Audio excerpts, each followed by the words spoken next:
જાહેર કરી।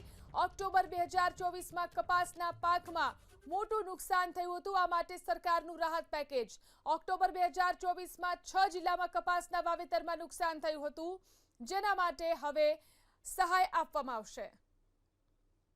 ભારતીય કિસાન સંઘના પૂર્વ પ્રમુખ વિઠ્ઠલભાઈ દુધાત્રા આપણી સાથે ફોન લાઈનથી જોડાયા છે। વિઠ્ઠલભાઈ, જે સહાયની જાહેરાત કપાસ માટે કરવામાં આવી છે, 2 હેક્ટરની મર્યાદામાં પ્રતિ હેક્ટર 11,000 ચૂકવાશે, તે પ્રકારની સહાયની જાહેરાત સરકારે કરી છે। આપની શું પ્રતિક્રિયા?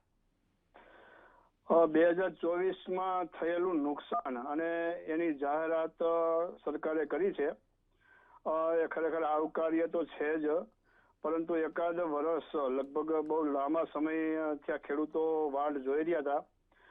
કપાસ તો નહીં પણ ઘણા બધા પાકોની અંદર, ઘણા બધા જિલ્લાની અંદર એ કમોસમી વરસાદને કારણે નુકસાન થયું છે, પરંતુ આ 6 જિલ્લાની અંદર કપાસના પાકમાં સરકારે જે રાહત પેકેજ જાહેર કર્યું છે એ ખરેખર તો આવકાર્ય છે।